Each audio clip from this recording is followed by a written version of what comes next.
Bismillahirrahmanirrahim. Assalamualaikum warahmatullahi wabarakatuh. Yang terhormat Bapak Kepala SMP KP 1 Balai Endah, yang terhormat Panitia Kegiatan MPLS, tak lupa anak-anakku sekalian peserta didik baru tahun ajaran 2020-2021. Alhamdulillah, puji dan syukur kita panjatkan kepada Allah Subhanahu wa Ta'ala, karena atas rahmat dan kasih sayangnya kita masih diberi nikmat kesehatan hingga hari ini. Salawat dan salam semoga tercurahkan kepada Nabi kita, Nabi Muhammad SAW. Perkenalkan, nama Ibu Mia Fatimah. Sebelumnya, Ibu ucapkan selamat datang dan selamat bergabung di SMP KP 1 Balai Endah.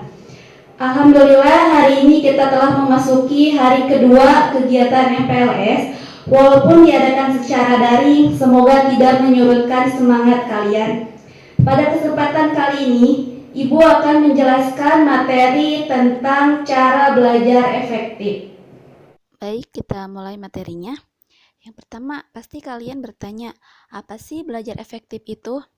Nah, di sini Ibu akan jelaskan pengertian dari belajar efektif.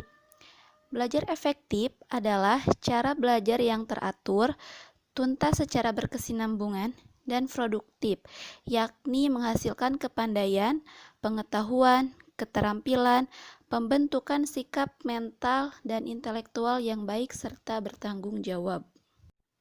Nah, yang selanjutnya, bagaimana cara belajar yang efektif itu? Nah, di video kali ini, Ibu akan membagi dua cara belajar efektif. Yang pertama, cara belajar efektif menurut psikologi, dan yang kedua, cara belajar efektif menurut penelitian. Menurut psikologi, ada 15 cara belajar yang efektif. Poin pertama, rasakan kebutuhan untuk belajar. Nah, rasa kebutuhan untuk belajar akan membuat kita menjadi lebih bersungguh-sungguh dalam belajar. Kesungguhan ini akan membuat kita tidak hanya belajar saat sedang mood saja, melainkan juga belajar setiap waktu tanpa merasa terbebani. Dengan demikian, ilmu yang kita pelajari akan mudah meresap ke ingatan kita. Poin yang kedua, belajar dimanapun yang kita suka. Memilih tempat belajar yang disukai tentu akan membuat kita senang dan merasa nyaman, sehingga akan membantu menata mood kita menjadi lebih baik dan belajar pun akan lebih menyenangkan. Nah, jadi carilah tempat yang menurut kalian nyaman untuk belajar. Contohnya, jika kalian nyaman untuk belajar di alam terbuka, maka tidak ada salahnya untuk mencoba. Poin yang ketiga, cicil pelajaran sedikit demi sedikit. Jangan belajar terlalu banyak dalam satu waktu. Lebih baik kita belajar sedikit demi sedikit, tetapi kita lakukan itu secara rutin atau setiap hari. Tentu itu akan lebih efektif.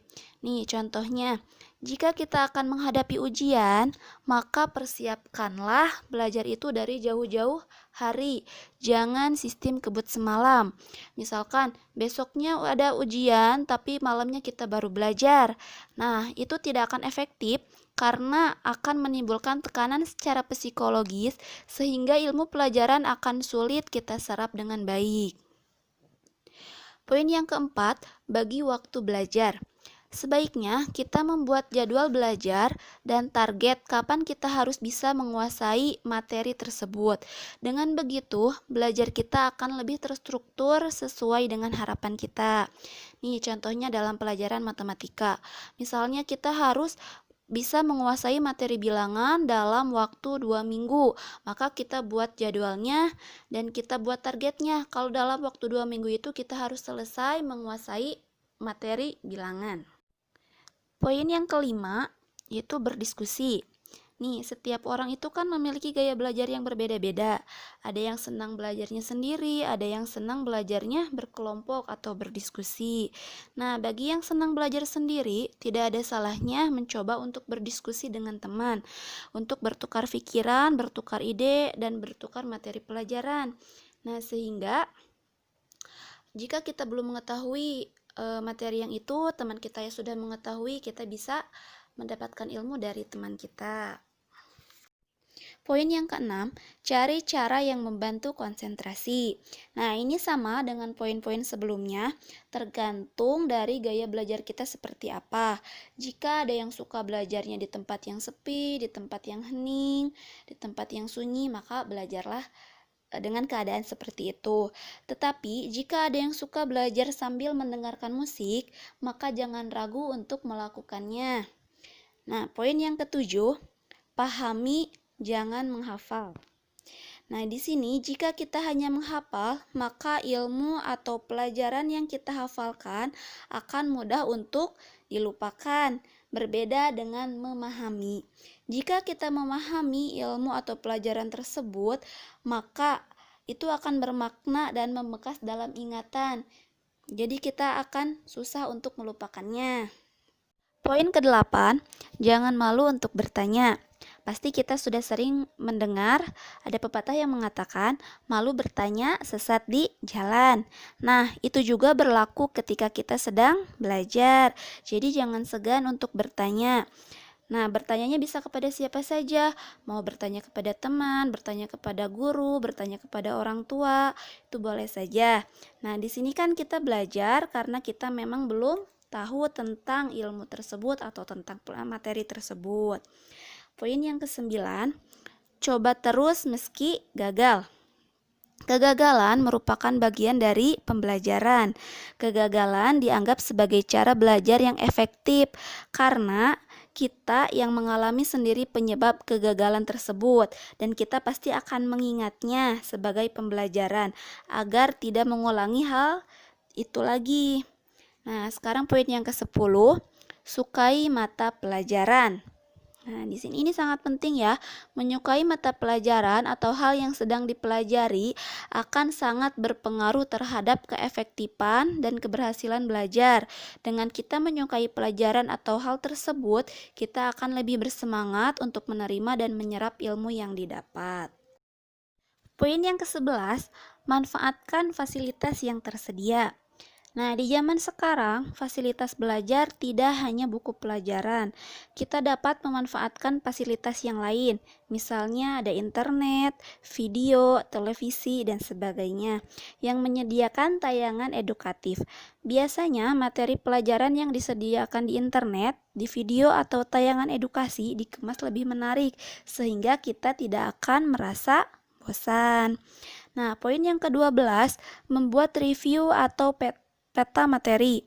Membuat review akan memudahkan kita untuk memahami intisari dari ilmu yang sedang dipelajari. Jadi nanti kita buat peta konsepnya seperti apa, kita buat reviewnya dari ilmu yang telah kita pelajari. Yang selanjutnya, poin ke-13, buat kesimpulan. Membuat kesimpulan akan menunjukkan apa saja hasil dari belajar kita. Kita dapat membacanya secara berulang kali untuk membuat ilmu itu semakin dipahami. Nah, yang selanjutnya poin ke-14, coba latihan soal. Mengerjakan latihan soal atau uji coba memecahkan masalah sesuai materi yang sedang dipelajari akan membantu kita mengukur sejauh mana pemahaman kita atas materi tersebut. Dengan demikian, kita bisa menilai di bagian mana kita harus meningkatkan belajarnya dan di bagian mana yang telah kita kuasai. Jika ada yang belum kita kuasai, berarti kita harus tingkatkan lagi. Nah, yang terakhir, poin ke-15, yaitu berdoa. Belajar merupakan usaha kita untuk menjadi seseorang yang sukses. Namun, tidak ada usaha yang sempurna tanpa diiringi dengan doa. Oleh karena itu, jangan lupa berdoa sebagai pelengkap usaha kita agar ilmu yang kita dapat menjadi berkah dan bermanfaat. Demikian materi yang dapat Ibu sampaikan. Nah, nanti di slide terakhir PowerPoint ada tugas, silakan dibaca dan dikerjakan dengan baik. Mohon maaf apabila terdapat banyak kesalahan. Tetap jaga kesehatan. Terima kasih. Wassalamualaikum warahmatullahi wabarakatuh.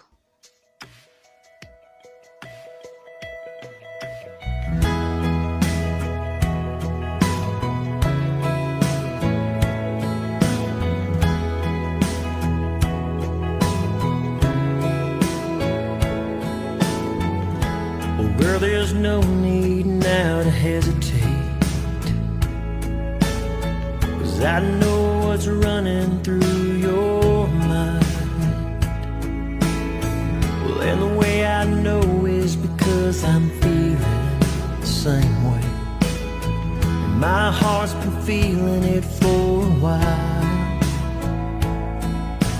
We've been waiting long enough for something to feel so right. Why don't you and I turn it up a notch and blow our minds? Well, close your eyes, make a wish, lean on in for that first kiss. The time is right for you